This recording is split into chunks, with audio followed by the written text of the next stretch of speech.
The pre-dawn darkness over Bagram Airfield hung heavy with diesel fumes and tension. Captain Mara Hendricks sat alone in the briefing room, her flight suit still crisp, her auburn hair pulled back in a regulation bun so tight it made her scalp ache. At 29 years old, she'd spent the last 8 years proving she belonged in the cockpit of an A-10 Thunderbolt the Warthog, as pilots affectionately called it. The aircraft was a beast, ugly, slow by fighter standards, built around a 30mm Gatling gun that could shred tanks like tissue paper. It wasn't sexy, it wasn't sleek, but it kept ground troops alive, and that was all that mattered to Mara. She traced her finger along the mission brief for the 100th time. Standard combat air patrol over Helmand Province. Intel suggested low Taliban activity. 4 hours of flying lazy circles in the sky while ground forces conducted routine sweeps. Easy day.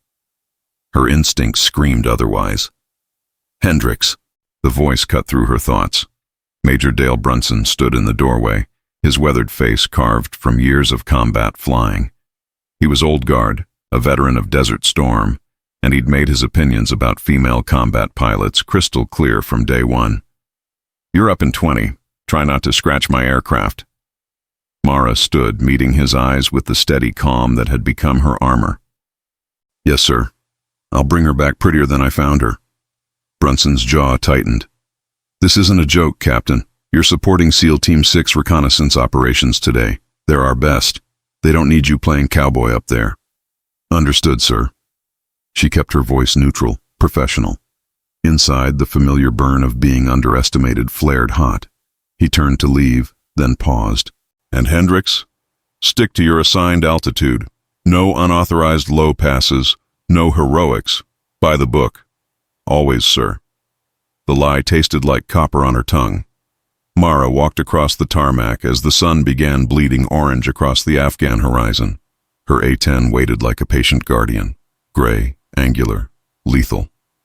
The crew chief, Staff Sergeant Rodriguez, stood beside it with a grease-stained smile. "She's purring like a kitten, Captain," Rodriguez said, patting the aircraft's fuselage. "Full combat load, 30mm rounds, Mavericks, and enough flares to put on a 4th of July show." "Thanks, Rod." Mara ran her pre-flight check with practiced precision, her hands moving across control surfaces, inspecting ordnance hardpoints, checking hydraulic lines. Every detail mattered. One overlooked issue could mean the difference between life and death, hers or someone else's. "Hey, Captain." Rodriguez's voice dropped lower. "Word is there's something big going down today, more than routine patrol." Mara paused, meeting his concerned eyes. "Where'd you hear that?" "Night crew. They prepped 3 Chinooks for emergency extraction around 0400 hours. Somebody's expecting trouble." A chill ran down her spine despite the rising heat. "Thanks for the heads up." She climbed into the cockpit, the familiar embrace of switches, displays, and the heads-up display welcoming her home. This was her church, her sanctuary. Up here, with nothing but sky and purpose, she didn't have to prove anything. She just had to fly. The engines spooled up with their distinctive whine, the twin turbofans producing the sound of controlled violence. Mara ran through her checklist, her voice steady on the radio as she received clearance for takeoff. "Hawkeye 2-1, you are cleared for departure. Proceed to Waypoint Alpha. Your package is already in position." "Copy that, Tower. Hawkeye 2-1 rolling." The A-10 accelerated down the runway, and despite years of experience, Mara felt that familiar spike of adrenaline as the nose lifted and the ground fell away. She banked east, climbing to her assigned altitude of 15,000 feet. The Hindu Kush Mountains rising like broken teeth against the morning sky. Her radio crackled. "Hawkeye 2-1, this is Trident Actual. We have you on scope. Maintain current heading. We're conducting reconnaissance sweep in the valley below. Should be quiet today." Trident Actual. SEAL Team 6 Ground Commander. She'd never worked directly with them before, but their reputation preceded them, the best of the best, the operators who handled the missions no one else could. "Copy, Trident Actual, Hawkeye 2-1, maintaining overwatch. Call if you need anything." "Roger that. Hopefully we won't." Mara settled into the rhythm of combat patrol, scanning instruments, checking fuel levels, sweeping the ground below with her targeting pod. The valley was a patchwork of brown and gray, dotted with mud brick compounds and terraced fields. Peaceful, almost serene from up here. Too peaceful. Her father's voice echoed in her memory. Colonel James Hendricks, Marine Corps aviator, killed in action over Fallujah when she was 17. His last letter to her had contained one piece of advice that shaped everything that followed. Trust your gut, Mara. All the training in the world can't replace instinct. When something feels wrong, it usually is. Something felt wrong. She checked her watch. 40 minutes into the patrol. The SEALs below were probably moving through compounds, clearing buildings, gathering intelligence, standard operations. Then her radio exploded with noise. Contact! Contact! Trident under heavy fire! Mara's body reacted before her mind caught up, her hand already pushing the throttle forward, dropping the nose toward the valley floor. Hawkeye 2-1, what's your status? The AWACS controller's voice crackled with urgency. Moving to support. Mara's eyes scanned the targeting pod feed, searching for the source of fire. Trident Actual, this is Hawkeye. I need coordinates. Where are you taking fire from? The response came in bursts between automatic weapons fire. Multiple positions, North Ridge, Compound Delta. They're everywhere. It's a fucking ambush. Mara's blood ran cold. Through her targeting pod, she could see muzzle flashes erupting from a dozen positions surrounding a small cluster of buildings. The SEALs were pinned down, trapped in a kill box. Trident, how many personnel do you have on the ground? Full platoon, 30 operators, plus attached support. The transmission cut off in a burst of static and explosions. 30 SEALs, against what looked like hundreds of enemy combatants. Hawkeye 2-1, this is Overlord. A new voice, command authority dripping from every word. Maintain altitude. Do not engage without positive identification of friendly positions. Mara's jaw clenched. Protocol. Rules. The same regulations that valued caution over lives. But through her pod, she could see the situation deteriorating. More muzzle flashes. Tracer rounds cutting through the morning light. And in the middle of it all, a small group of American warriors fighting for their lives. Overlord, I have visual on heavy engagement. Requesting permission to provide close air support. Negative, Hawkeye. We're working on getting you cleared coordinates. Stand by. Stand by. While men died. Mara's hands tightened on the stick. Every instinct, every fiber of her being screamed at her to act. But disobeying a direct order would end her career. Court-martial. Dishonorable discharge. Everything she'd worked for gone. Her father's voice again. When something feels wrong, it usually is. She made her decision. Trident Actual, Hawkeye 2-1. I'm coming in hot. Mark your position with infrared strobes. I'll work everything else. Hawkeye, you are not cleared. She switched frequencies, cutting off the objection. The A-10 dove toward the valley floor, the altimeter unwinding rapidly. 15,000 feet. 10,000. 5,000.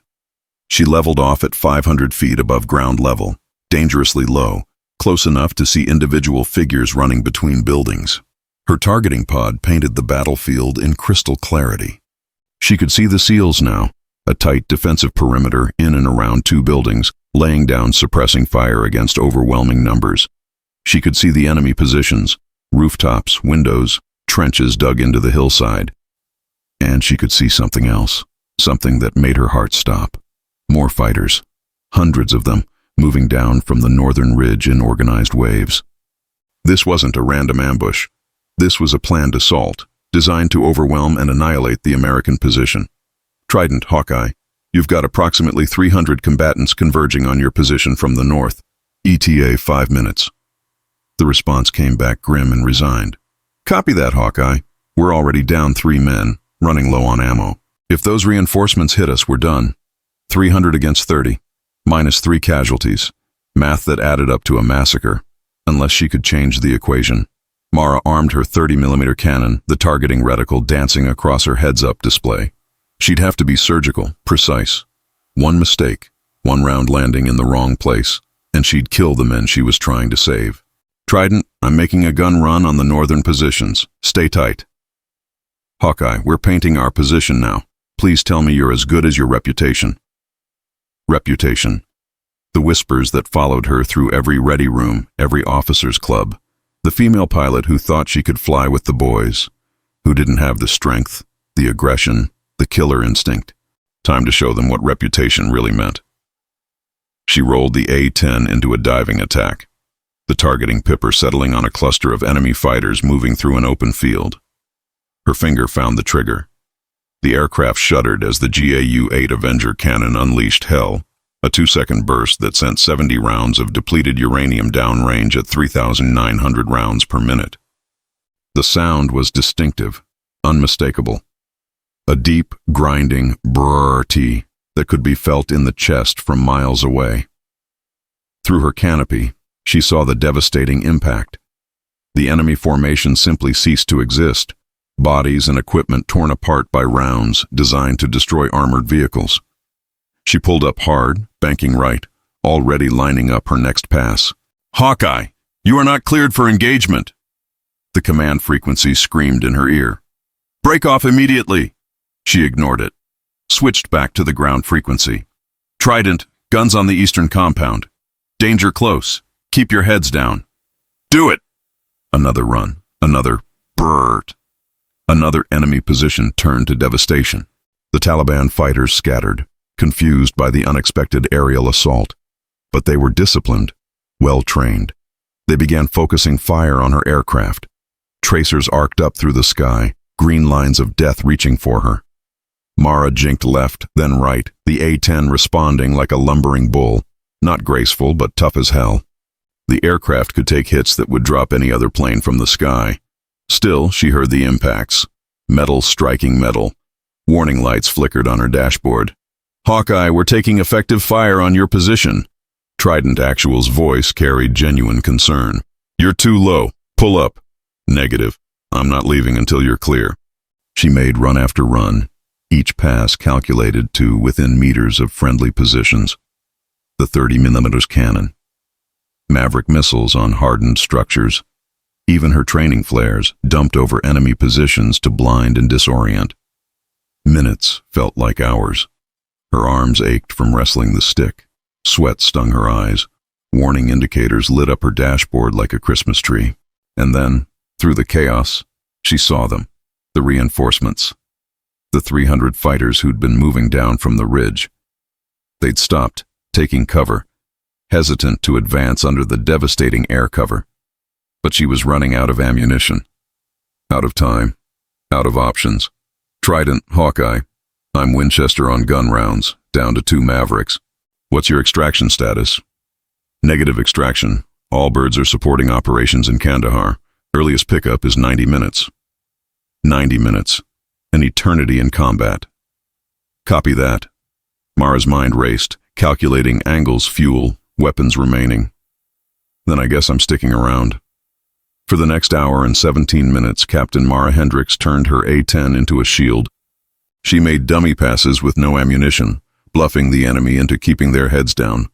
She dumped her remaining Mavericks on vehicles attempting to bring heavy weapons into the fight. She flew patterns so low and tight that the Taliban couldn't get organized enough to mount a coordinated assault. Her fuel gauge dropped into the red. Warning tones chimed constantly. She'd violated every regulation in the book and invented new ones to break. And she kept 30 American warriors alive. When the extraction helicopters finally appeared on the horizon, 2 Chinooks escorted by Apache gunships, Mara's hands were shaking so badly she could barely hold the stick steady. "Trident, your ride's here. Get your people loaded." "Copy that, Hawkeye. We're moving." A pause. "Hey, whoever you are up there. Thank you. You saved our lives." Mara's throat tightened. "Just doing my job. Get home safe." She circled one final time, watching the SEALs load into the helicopters under covering fire from the Apaches, watching the Chinooks lift off, banking west toward safety. Only when they disappeared over the mountains did she turn her battered aircraft toward home. The flight back to Bagram was the longest 30 minutes of her life. Every system screamed warnings. Hydraulic pressure dropping, fuel critically low. One engine running rough from battle damage. The tower cleared her for priority landing. As she lined up on final approach, she could see the emergency vehicles lining the runway. Ambulances, fire trucks, The reception committee for someone who might not make it down alive. The wheels touched concrete with a jarring impact. She deployed the drag chute, bringing the wounded A-10 to a stop halfway down the runway. Mara sat in the cockpit, hands still gripping the stick, unable to make them let go. The adrenaline was draining away, leaving behind exhaustion so profound she could barely think. Through her canopy, she saw the crowd gathering. Crew chiefs, maintenance personnel, officers, and Major Brunson, his face purple with rage, storming toward her aircraft. She'd saved 30 lives, and she was about to pay the price. The debriefing room felt like a tomb. Captain Mara Hendricks sat at rigid attention, still wearing her sweat-soaked flight suit, her body aching from 3 hours of combat flying. Across the scarred metal table, 3 officers stared at her with expressions ranging from fury to disbelief. Major Dale Brunson stood at the head of the table, his weathered hands pressed flat against the surface as if physically restraining himself. To his left sat Colonel Patricia Vance, the base air operations commander, a sharp-eyed woman in her 50s who'd flown F-16s in Operation Iraqi Freedom. To his right, Lieutenant Colonel Marcus Webb, the Judge Advocate General representative, his legal pad already covered in notes. The silence stretched for a full minute before Brunson spoke. "Do you have any idea what you've done?" His voice was controlled, deadly quiet. Somehow that was worse than shouting. "Any comprehension of the regulations you violated? The direct orders you disobeyed?" Mara kept her gaze fixed on a point on the wall behind him. "Yes, sir. Yes, sir." Brunson's laugh was harsh, bitter. "That's it? That's all you have to say?" "I saved 30 lives, sir." "You nearly started an international incident." Brunson slammed his palm on the table. "You engaged without authorization, violated altitude restrictions, ignored repeated commands to break off, and flew combat maneuvers so reckless that you're lucky you didn't auger into a mountainside." "Permission to speak freely, sir." Colonel Vance spoke for the first time. "Granted, Captain, but choose your words carefully." Mara met her eyes. "When I arrived on station, SEAL Team 6 was pinned down by a numerically superior force in a prepared ambush. They were taking casualties. They had no extraction available for 90 minutes. Command was still working on cleared coordinates for air support." She paused. "If I had waited for authorization, there would have been 30 body bags instead of 30 living operators." "That's not your call to make," Webb interjected, his voice neutral, clinical. "We have rules of engagement for a reason. Procedures exist to prevent civilian casualties, friendly fire incidents, and escalation of hostilities. There were no civilians in that valley, sir. The entire area was a designated combat zone, and the only hostilities being escalated were against American forces who were about to be overrun." Brunson leaned forward. "You don't get to make those decisions, Captain. You're not God. You're not some maverick fighter jock from an action movie. You're a United States Air Force officer, and you took an oath to follow orders. Not when it's convenient. Not when you agree with them. Always." The words hit like physical blows. Mara felt her composure cracking, the adrenaline aftershocks making her hands tremble beneath the table. "With respect, sir, I also took an oath to support and defend. Those men were going to die. The rules were going to get them killed." "Then the rules get people killed!" Brunson's face flushed red. "That's the job, Captain. Sometimes the mission fails. Sometimes people die. That's war. What you don't get to do is throw away decades of military doctrine because you think you know better." Colonel Vance raised a hand, cutting off Brunson's tirade. "Major, that's enough." She turned to Mara, her expression unreadable. "Captain Hendricks, I need you to understand the position you've put us in. The position you've put yourself in." "I understand, ma'am." "I don't think you do." Vance pulled a folder from her briefcase, spreading papers across the table.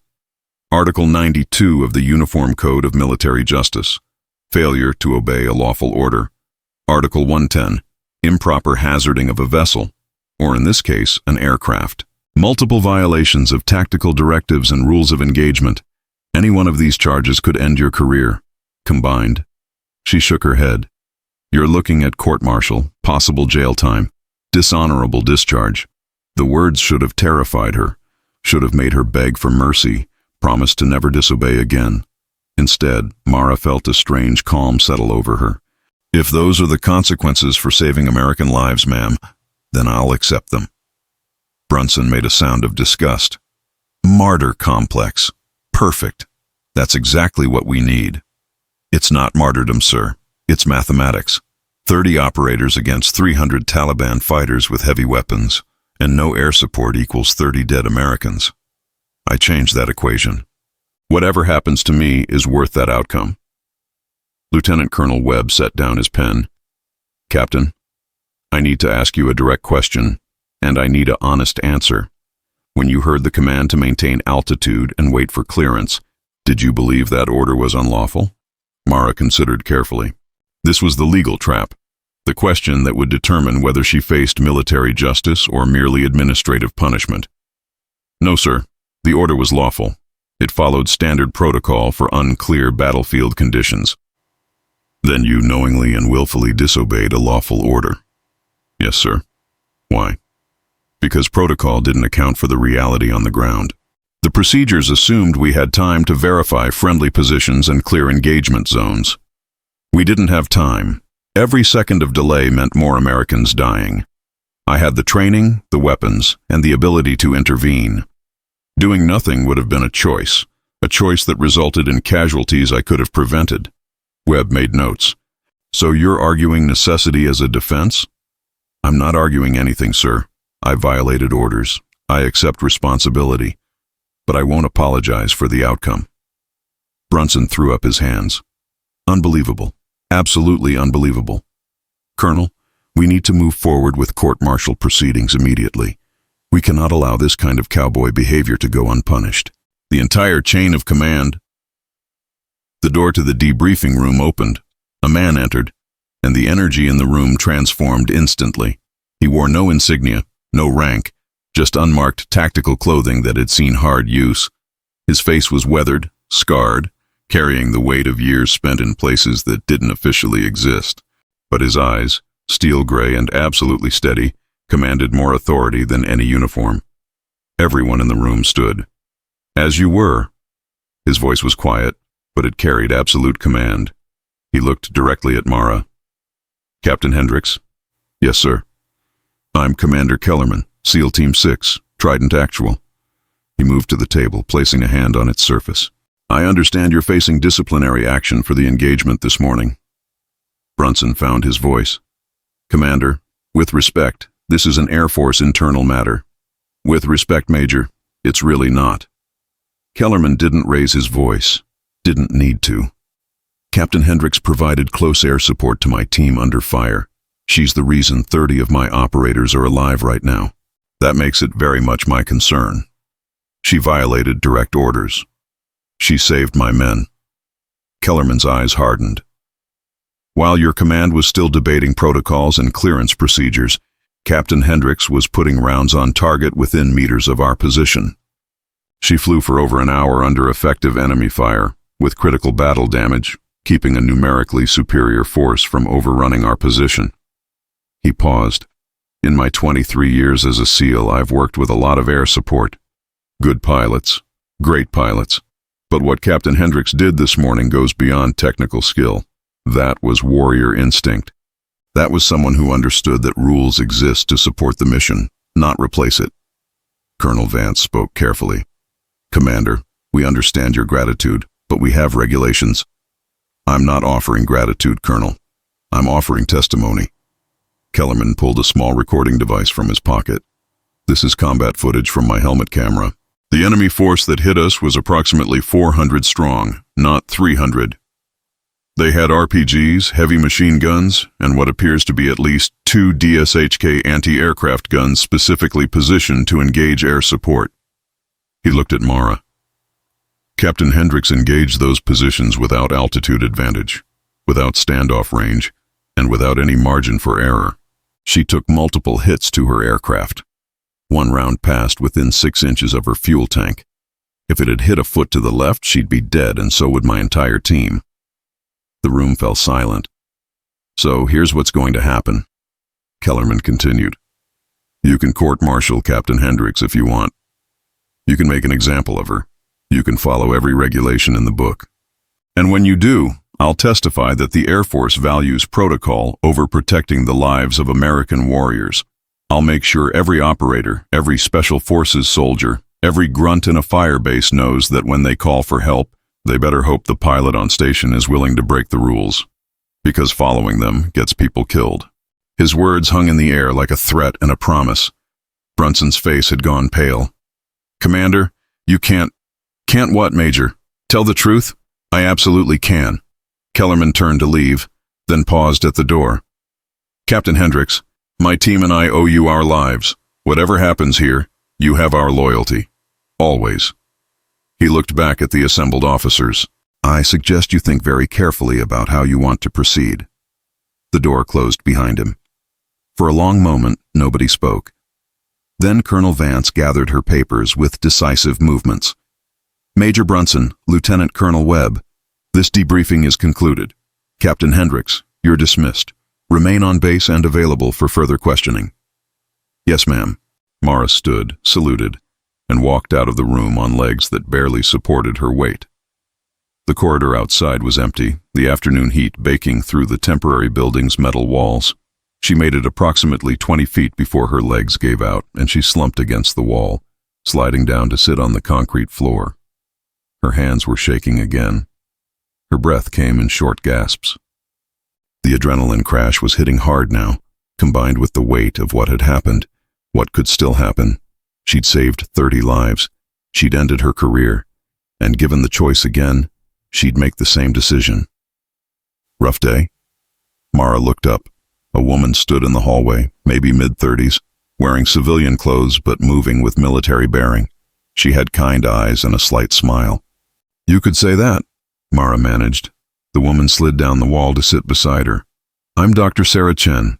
I'm the Psychiatric Support Liaison for Special Operations Forces." She held up a hand.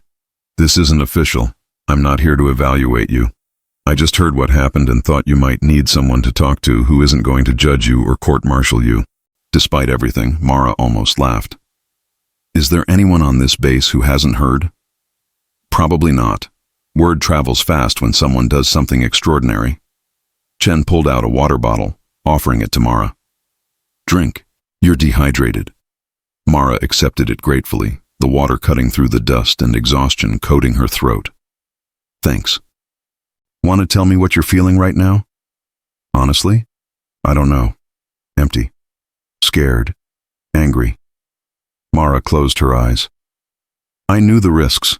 I knew what would happen if I disobeyed orders. But when I heard those men calling for help, when I saw what was happening on the ground, I couldn't just circle overhead and watch them die." "Because that's not who you are." "Because that's not what I trained for." Mara opened her eyes. "My father was a Marine aviator. He died providing close air support in Fallujah. His last mission, he stayed on station even when he should have broken off to refuel, kept making runs until his aircraft took a lucky hit from ground fire." Her voice cracked. "They told my mother he saved dozens of lives, that he was a hero. But what I remember is that he wasn't there when I graduated high school. Wasn't there to walk me down the aisle. Wasn't there. And you became a pilot anyway. I became a pilot because of him. Because he showed me that some things are worth the cost. That protecting the people depending on you matters more than protecting yourself." Mara wiped at her eyes angrily. "But maybe he was wrong. Maybe I'm wrong. Maybe following orders matters more than saving lives." Dr. Chen was quiet for a moment. "Can I tell you something? Not as a psychiatrist, but as someone who spent 15 years working with combat operators. Sure. The people who do what you did today, who make impossible choices under impossible circumstances, they all carry the same guilt. They all second-guess themselves. They all wonder if they made the right call." She met Mara's eyes. "But here's what I've learned. The warriors who struggle with those decisions, who agonize over the rules they broke and the risks they took, they're the ones who should be making those calls. Because they understand the weight of it. They don't take it lightly. And the ones who don't struggle, they're dangerous. They're the ones who see rules as inconveniences instead of guidelines, who view their own judgment as infallible." Chen stood, offering Mara a hand up. "You're not dangerous, Captain. You're just someone who cares too much to stand by and do nothing." Mara let herself be pulled to her feet. "They're still going to court-martial me. Maybe. Maybe not. But whatever happens, you can face it, knowing you did the right thing. Chen handed her a business card. My contact info. If you need to talk day or night, call me. What you went through today, what you're going through now, you don't have to process it alone. Thank you, Doctor. Chen smiled. Call me Sarah. And Captain? For what it's worth, I think your father would be proud of you. The words broke something inside Mara. She nodded, not trusting herself to speak, and walked toward the exit on unsteady legs.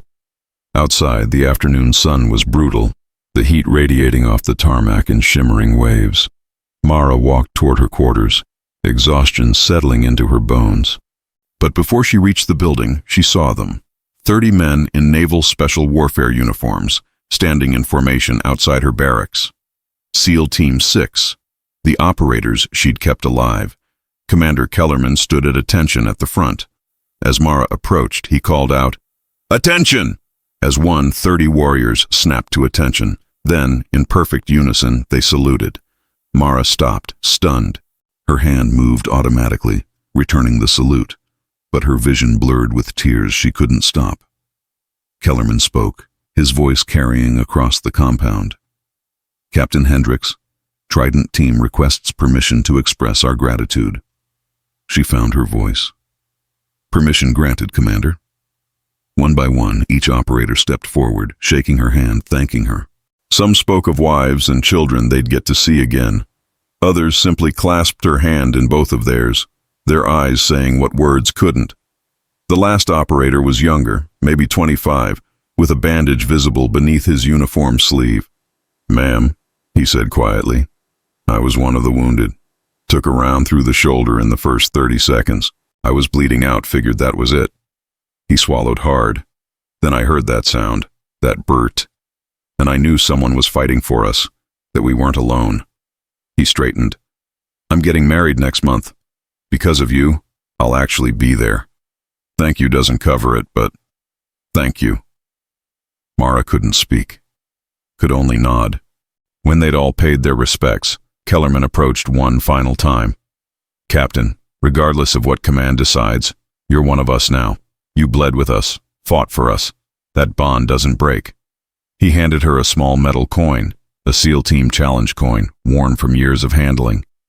"Keep this, and if you ever need anything at all, you call me." "Understood?" "Understood, Commander." The team dispersed, heading back to their briefing rooms and ready areas. Mara stood alone in the fading light, the challenge coin heavy in her palm. She'd violated orders, risked everything, faced potential court-martial and discharge. But she'd also earned something that no regulation could provide, the knowledge that when it mattered most, she'd chosen honor over protocol. Lives over rules, action over safety. Her father's voice echoed in her memory one final time. "Trust your gut, Mara." She had, and 30 families wouldn't be receiving the worst news of their lives because of it. Whatever came next, she could face it. 3 days passed before Captain Mara Hendricks was summoned again.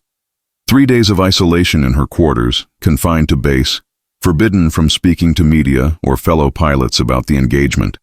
3 days of watching social media explode with leaked details of the mission.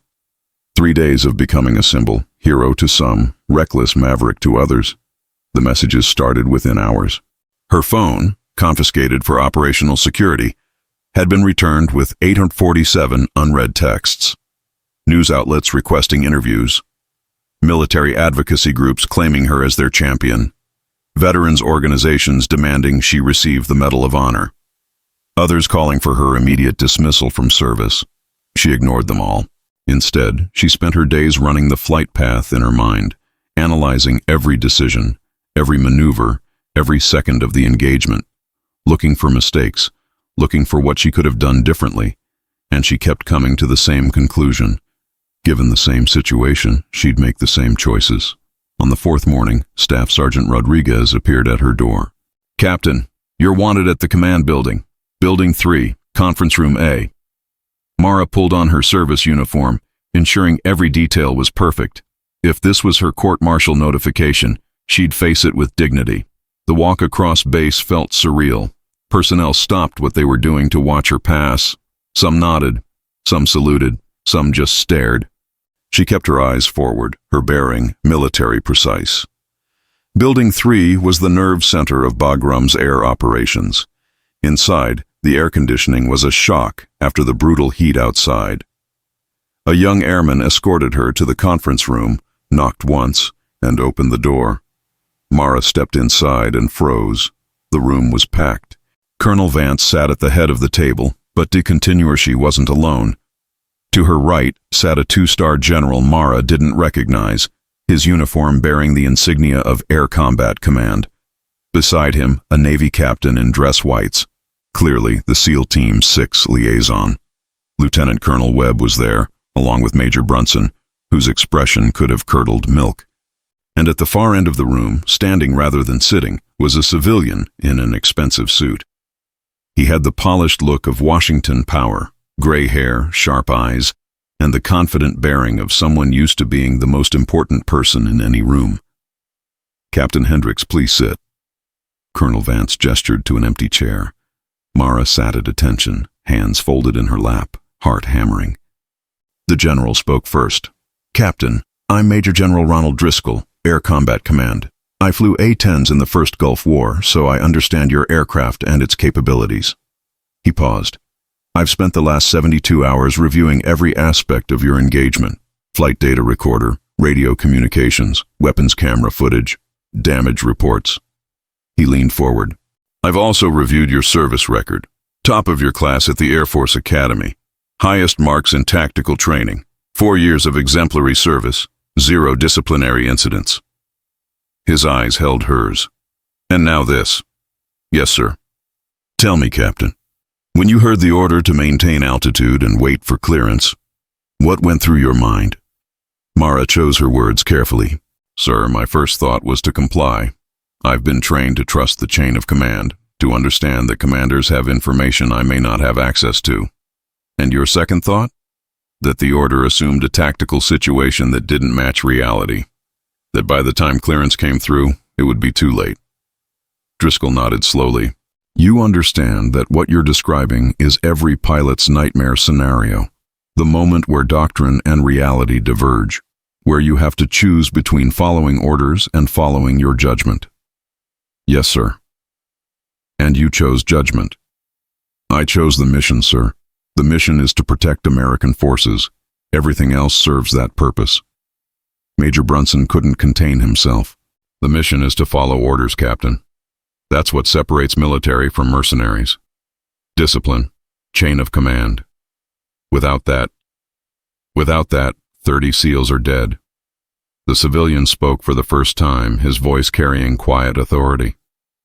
"And we'd be having a very different conversation. One involving flag-draped coffins and explaining to the American people why we let our best warriors die while air support circled overhead, waiting for permission to help." Brunson turned red. "And you are?" "Deputy Director Erickson, Department of Defense." The civilian didn't smile. "I'm here because what happened in that valley has implications far beyond one pilot's disciplinary record." He looked at Mara. "Captain, are you aware that your engagement was recorded by multiple Taliban fighters and uploaded to social media within hours?" Mara's stomach dropped.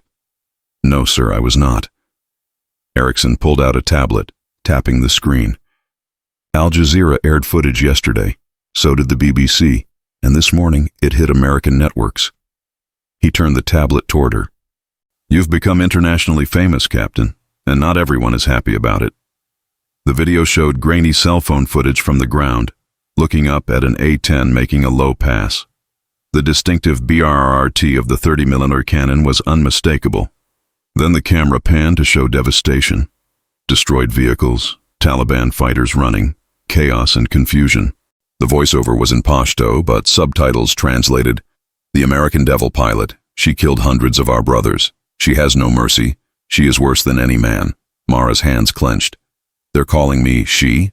They figured out your gender from radio intercepts and base gossip that leaked to local sources?" Erickson took the tablet back. "The Taliban propaganda machine has made you into a symbol. The female American warrior who slaughtered Muslim fighters. They're using you to recruit, to inflame anti-American sentiment, to justify revenge attacks." So this is my fault? Mara's voice hardened. I should have let them kill American soldiers so the Taliban wouldn't have propaganda material. No one is saying that, Captain, Colonel Vance interjected. But you need to understand the situation you're in. This has become political, international. The Secretary of Defense has been asked to comment. Members of Congress are weighing in. Women's advocacy groups, military reform organizations, anti-war activists. Everyone has an opinion about what you did. The Navy captain spoke up. Captain Hendricks, I'm Captain William Morris, Naval Special Warfare Command. I need you to understand something. His voice was grave. The SEAL community stands behind you 100%. Commander Kellerman's testimony has been circulated throughout the Special Operations community. You're being held up as an example of what close air support should look like. But that support comes with pressure. There are flag officers who believe that publicly acknowledging you did the right thing will undermine military discipline across the entire force. Mara felt the walls closing in. So what happens now? General Driscoll took a breath. Captain, after extensive review and consultation with the Judge Advocate General's office, we have determined that court-martial proceedings are not warranted. The relief was so sudden Mara felt dizzy. Sir, you will receive a formal letter of reprimand for your service record. You will be required to undergo additional training in rules of engagement and tactical communication protocols, and you will be reassigned. Reassigned, sir? To where? That's still being determined. But you cannot remain at Bagram. The media attention, the security concerns, the political implications. You've become too visible here. Driscoll's expression softened slightly. I want you to understand, Captain. This isn't a punishment. Your actions saved American lives, but they also created a situation that has to be managed carefully. Erickson spoke again. The Department of Defense is preparing a statement. We'll acknowledge that a close air support mission successfully defended American forces under fire. We will not release your name. We will not confirm your gender, and we will not provide specific tactical details that could compromise operational security. He paused. But make no mistake, Captain Hendricks, you're now a classified asset. Your identity will be protected at the highest levels. But that also means your freedom of movement, your ability to speak publicly, your career path. Everything has changed. Mara struggled to process it all. I just wanted to do my job. You did more than that, Colonel Vance said quietly. You became a symbol, and symbols don't get to be regular officers anymore. Major Brunson finally spoke, his voice bitter. So she gets away with it. She violates direct orders, breaks every protocol we have, and faces no real consequences. She faces the consequence of never being able to fly normal missions again, General Driscoll said sharply. Of having her career path altered permanently. Of losing her anonymity and the ability to serve in peace. He turned back to Mara. Captain, I need to ask you a direct question. If you could go back knowing what you know now, would you make the same decision? Mara didn't hesitate. Yes, sir. Even knowing it would end your career as you knew it. Even knowing that, sir, 30 operators are alive. 30 families didn't lose fathers, husbands, sons. Whatever price I pay for that outcome is acceptable. Driscoll studied her for a long moment. Then, slowly, he nodded. Captain Hendricks, you are exactly the kind of officer the Air Force needs. You're also exactly the kind of officer that makes the Air Force nervous. He stood. Your reassignment orders will be issued within 48 hours. Until then, you remain confined to base. No media contact, no social media, no communications with anyone outside the chain of command without authorization. Understood? Yes, sir. Dismissed. Mara stood, saluted, and walked out of the room on legs that barely supported her. No court-martial, no dishonorable discharge, but also no return to normal. She'd saved lives and lost the career she'd built. The hallway outside was empty except for one person. Commander Kellerman leaned against the wall, arms crossed, waiting. When he saw her, he straightened. Captain. Commander.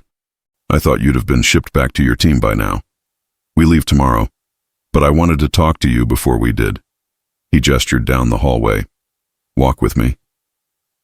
They walked in silence for a moment, footsteps echoing on tile floors. Finally, Kellerman spoke. I heard they're reassigning you.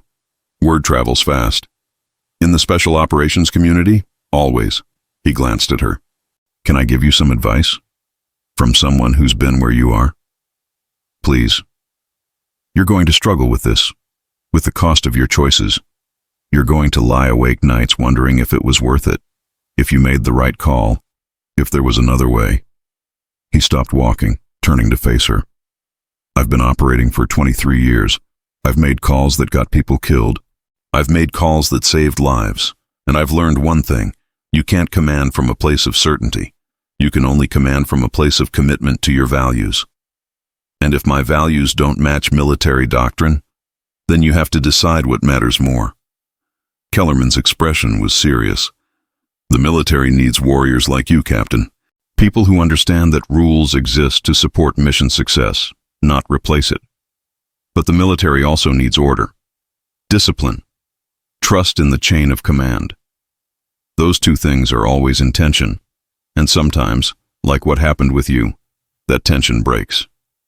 So what do? You keep serving, you adapt, you find new ways to make a difference. He reached into his pocket, pulling out a folded piece of paper. This is my personal contact information, private email, secure phone number. If you ever need advice, support, or just someone to talk to who understands what you're going through, you use it. No questions asked.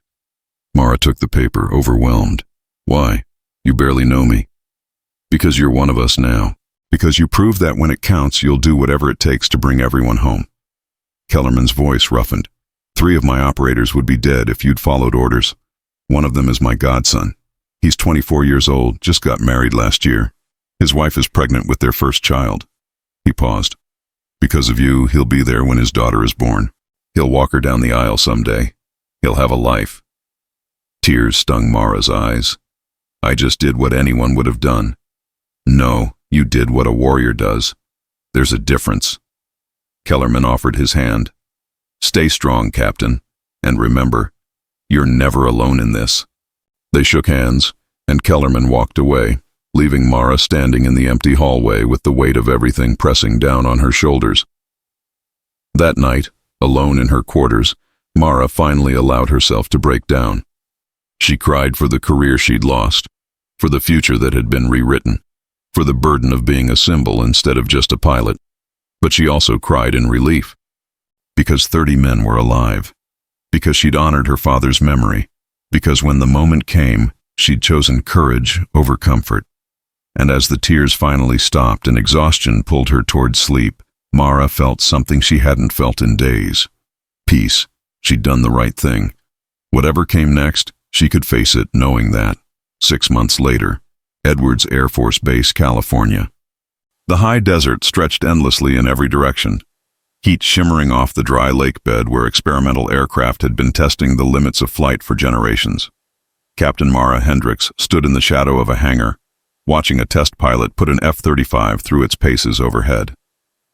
The roar of the engine was different from her beloved A-10, sharper, angrier, lacking the deep growl of the Warthog's turbofans.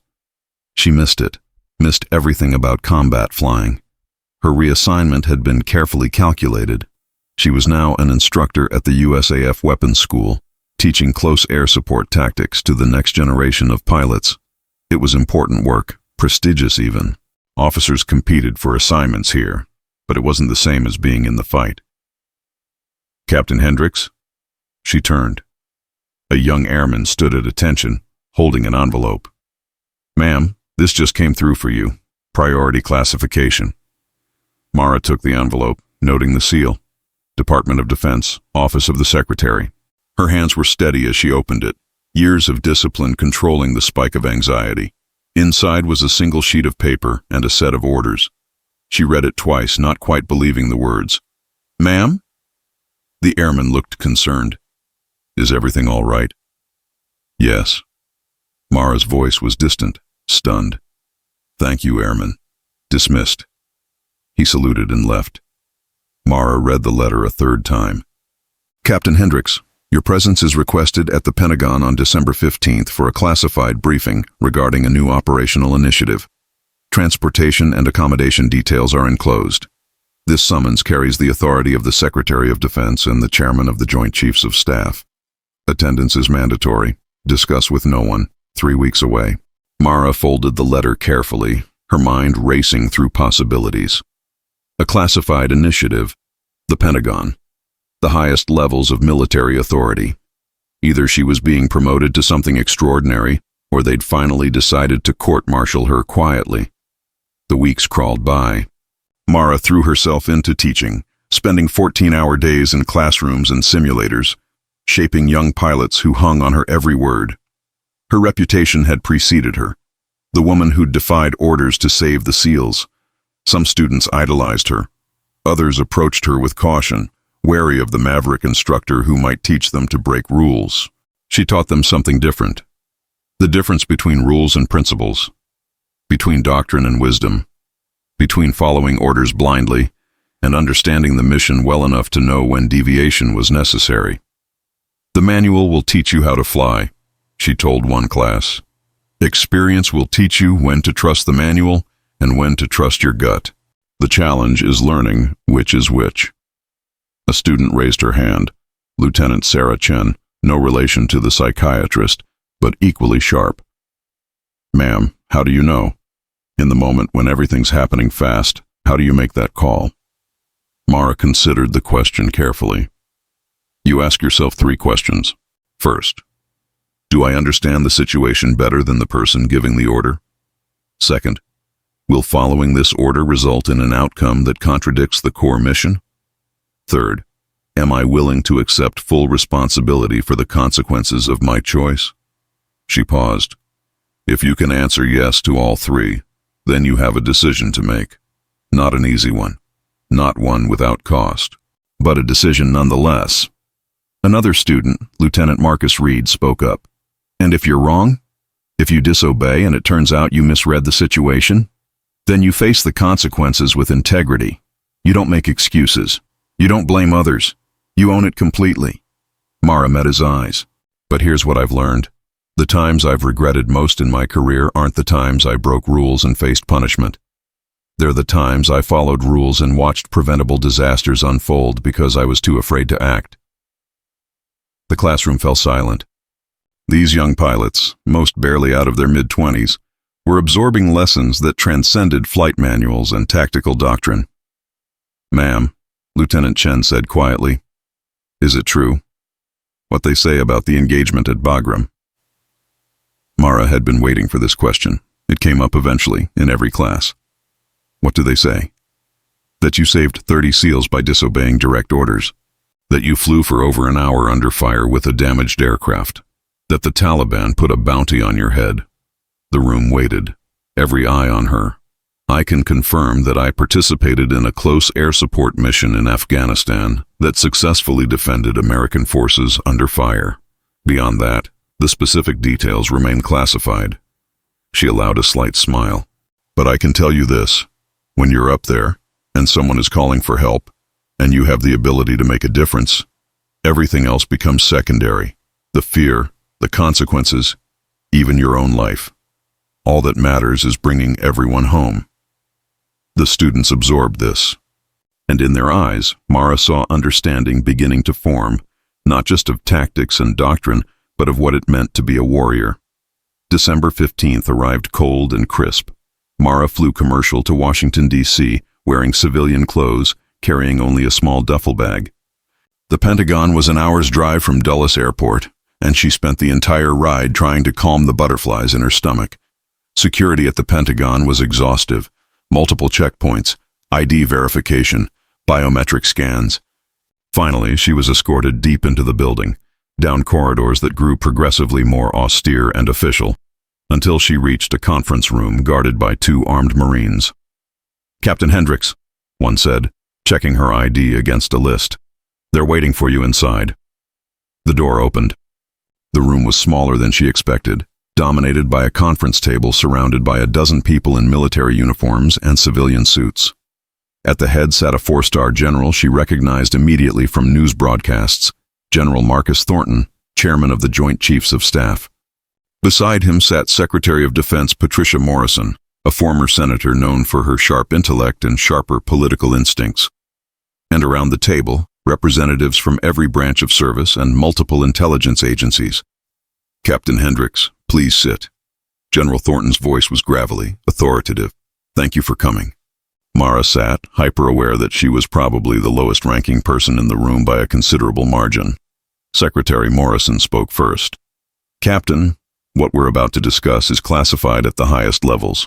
Before we proceed, I need your acknowledgement that you understand the security restrictions we're operating under. Yes, ma'am. Understood. Good. Morrison leaned forward. 6 months ago, you participated in an engagement in Afghanistan that, from a purely tactical standpoint, was extraordinary. You also violated direct orders, creating a significant command crisis. She paused. That crisis forced us to ask some hard questions about military doctrine, rules of engagement, and the gap between theory and battlefield reality. Mara remained silent, unsure where this was heading. General Thornton took over. For the past 6 months, we've been conducting a comprehensive review of close air support protocols across all branches. We interviewed hundreds of pilots, ground force commanders, and tactical coordinators. We analyzed thousands of engagements, and we came to an uncomfortable conclusion. He looked directly at her. Our current doctrine, in certain situations, is getting people killed. The room seemed to hold its breath. We have procedures designed to prevent friendly fire, civilian casualties, and escalation of hostilities. Thornton continued. Those procedures are necessary and important, but they were developed for conventional warfare scenarios. They don't adequately account for the realities of asymmetric combat, where highly trained American forces are operating in small units against numerically superior irregular forces in complex terrain. A Navy admiral spoke up. Admiral Jackson, SEAL Commander. Captain Hendricks, your engagement at Bagram has become a case study at every special operations training facility in the U.S. military. Not because you violated orders, but because you demonstrated an understanding of operational tempo and tactical necessity that our current doctrine doesn't adequately address. Mara found her voice. Sir, with respect, I didn't do anything that any competent pilot couldn't have done. That's precisely the problem, Secretary Morrison said. You're right. Any competent pilot could have done what you did, but under current doctrine, most wouldn't have been allowed to, or wouldn't have been willing to risk the consequences. She slid a folder across the table.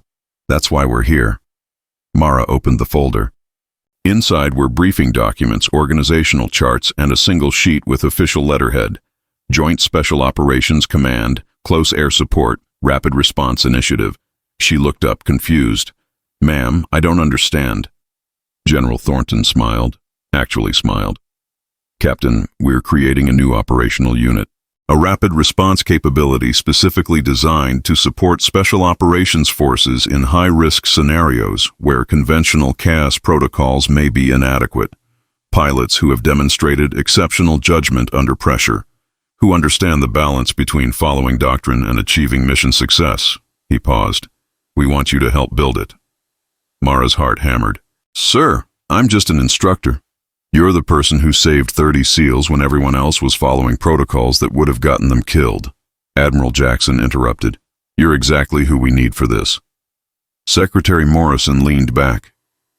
To be clear, Captain, this isn't a combat assignment, not directly. You'll be working with a team to develop new tactical doctrine, training protocols, and command structures. You'll be consulting with special operations forces across all branches, and you'll be helping select and train the pilots who will eventually fly these missions. You'll also be promoted, General Thornton added, to major effective immediately. This initiative requires someone with your experience and credibility among both pilots and ground forces. Mara struggled to process it all. 6 months ago, she'd faced court-martial. Now she was being offered a promotion and asked to help reshape how the military approached close air support. She stopped, gathering her thoughts. Sir, ma'am, I'm honored. But I need to understand something. Is this about what I did right, or about making sure no one else does what I did? Thornton's expression turned serious. That's a fair question. The answer is both. What you did was tactically brilliant but procedurally problematic. We need to create a framework where pilots like you can exercise that kind of judgment without having to choose between mission success and career suicide. Where ground commanders can get the support they need without having to hope someone will break the rules to help them. In other words, Morrison said, we're trying to institutionalize wisdom, which is complicated, messy, and exactly what you've been teaching your students for the past 6 months. A colonel from Air Combat Command spoke up. Captain, excuse me, Major, we're not asking you to train cowboys.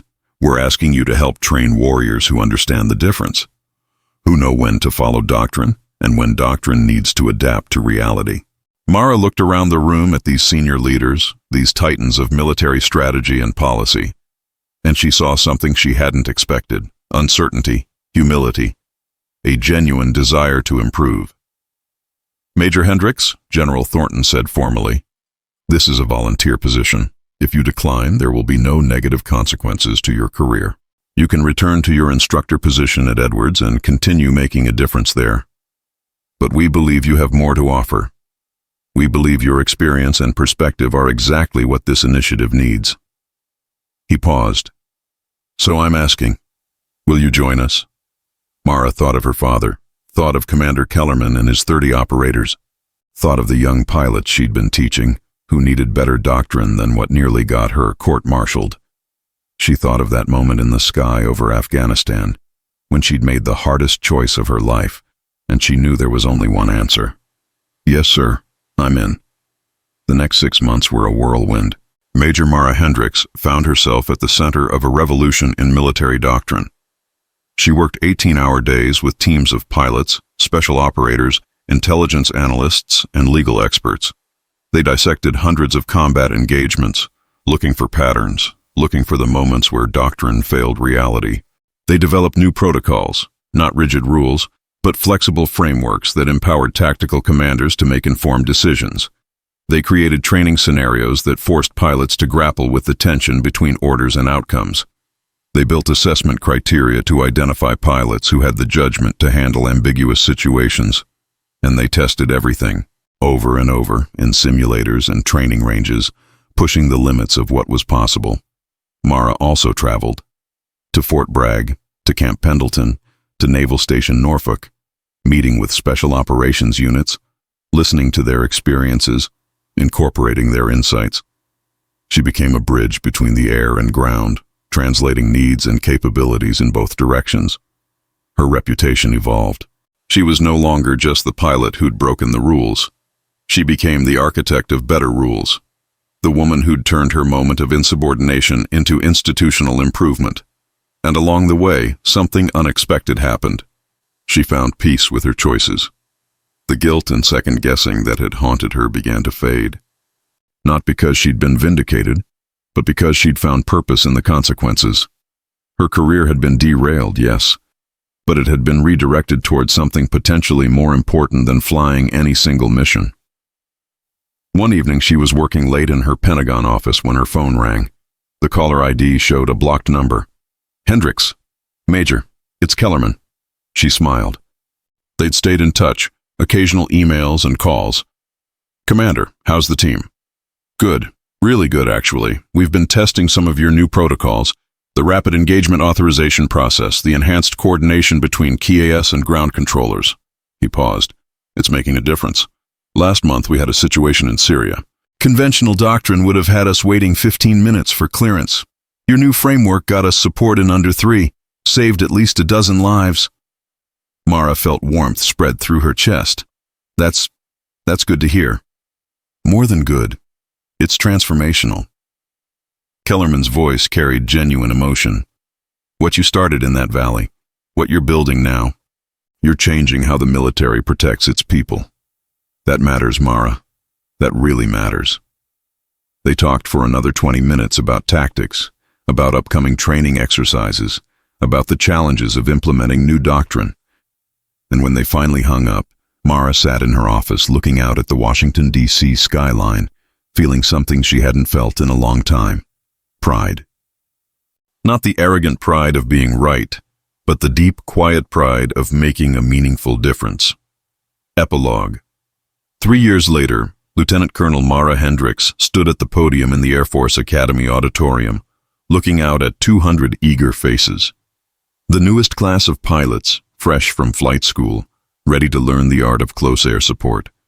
Her uniform now bore the silver oak leaves of her rank, along with a row of ribbons that told the story of her service. Air Medal with Valor Device, Meritorious Service Medal, and the Air Force Commendation Medal. But the ribbon she was most proud of wasn't for valor or service. It was the modest ribbon of the Joint Meritorious Unit Award, recognition that the Rapid Response Initiative she'd helped build was officially operational and making a difference. "Good morning," she began. "I'm Lieutenant Colonel Hendricks, and I'm here to talk to you about the hardest part of being a combat pilot. Not the flying, not the weapon systems, not even the fear." She paused. "The hardest part is living with your decisions." She told them the story. Not the sanitized version, but the truth. The fear, the uncertainty, the moment when she'd had to choose between orders and action, the consequences and the aftermath. "I violated direct orders," she said bluntly. "I risked court-martial, dishonorable discharge, and the end of my career, and I'd make the same decision again." She leaned forward. "But I want you to understand something crucial. I don't want you to be like me. I don't want you to face those impossible choices. That's why we've spent the last 3 years building systems and doctrine that give you better options." She walked them through the new protocols, the rapid engagement authorization process, the enhanced communication systems between air and ground forces, the frameworks for exercising tactical judgment within appropriate boundaries. "The military needs warriors," she said, "but it also needs discipline. The goal is to find the balance, to create an environment where you can be both, where you can exercise judgment without sacrificing order, where you can adapt to reality without abandoning doctrine." A hand went up. A young lieutenant, female, with sharp eyes and an eager expression. "Ma'am, what if we face a situation where the new protocols still aren't enough, where we have to choose?" Mara smiled sadly. "Then you make the choice and you live with it. You ask yourself, can I look in the mirror tomorrow knowing I did the right thing? Can I live with the consequences of action or inaction? And whatever you decide, you own it completely." She paused. "But I promise you this. The frameworks we've built will make those impossible choices much rarer. You'll still face them sometimes. That's the nature of combat. But not as often. And when you do, you'll have better tools and support than I had." The lecture continued for another hour. Questions, discussion, debate. These young pilots were sharp, thoughtful, challenging her assumptions and pushing for clarity. Exactly what she hoped for. As the session ended and students filed out, the young lieutenant who'd asked the question approached. "Ma'am, can I ask you something personal?" "Of course." "Do you ever regret it? What happened in Afghanistan?" Mara considered carefully. "I regret that I had to make that choice. I regret that 30 men nearly died because our doctrine wasn't adequate. I regret the chaos and consequences that followed." She met the lieutenant's eyes. "But I don't regret saving those lives. I don't regret choosing action over safety. And I don't regret using what happened to make things better." The lieutenant nodded slowly. "Thank you, ma'am. That's what I needed to hear." As she walked away, Mara felt a hand on her shoulder. She turned to find Commander Kellerman, now Captain Kellerman, promoted and serving as a JSOC liaison, standing behind her. "Good speech," he said with a smile, "though you made disobeying orders sound almost boring. That's the goal.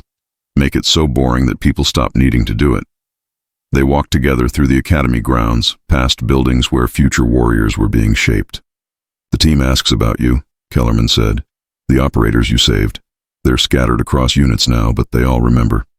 Every one of them has told someone else the story. How's your godson, the one whose wife was pregnant?" "Daughter's 3 now, smart as a whip." Kellerman pulled out his phone, showing Mara a photo of a smiling man holding a delighted toddler. "He got out of the teams last year. Decided being a dad was more important than being an operator. But he tells everyone who'll listen about the angel in the A-10 who gave him that choice." Mara's throat tightened. I'm glad. Mara, Kellerman's voice turned serious. You need to understand what you did. Not just tactically, but symbolically. You proved that warriors don't have a gender. That judgment and courage aren't about physical strength or cultural expectations. You've inspired an entire generation of female pilots who see what you achieved and know it's possible. I just did my job. No, you did more than that. You changed the job. You redefined what's possible. He smiled. And you did it by being willing to lose everything to do the right thing. That's heroism, Mara. The real kind, not the Hollywood version. They reached the parking lot, the late afternoon sun casting long shadows across the pavement. Kellerman offered his hand. Until next time, Lieutenant Colonel. She shook it firmly. Until next time, Captain. She watched him drive away, then stood for a moment in the fading light, thinking about the journey that had brought her here, the fear and the choice, the consequences and the redemption, the broken career that had transformed into something more meaningful than she'd ever imagined. Her phone buzzed, a text from one of her students. Thank you for today's lecture, ma'am. You showed us that integrity matters more than safety, that principles matter more than career. That's what I joined the Air Force to learn. Mara smiled, typing a response. Just remember, principles don't mean recklessness. Wisdom means knowing when to hold the line and when to cross it. That discernment is what makes you a warrior, not just a pilot. She got in her car and drove toward home, the weight of responsibility and purpose settling comfortably on her shoulders. 3 years ago, she'd been Captain Mara Hendricks, facing court-martial for saving lives. Today, she was Lieutenant Colonel Mara Hendricks, architect of doctrinal change, mentor to the next generation, and living proof that sometimes the hardest right is worth any cost. She'd broken the rules to save 381 SEALs, and in doing so, she'd changed the rules to save countless others who'd come after. That was worth everything. If you believe that courage has no gender, and that protecting those who protect us matters more than following orders blindly, comment honor below. Share this story with someone who needs to hear that doing the right thing is always worth the cost.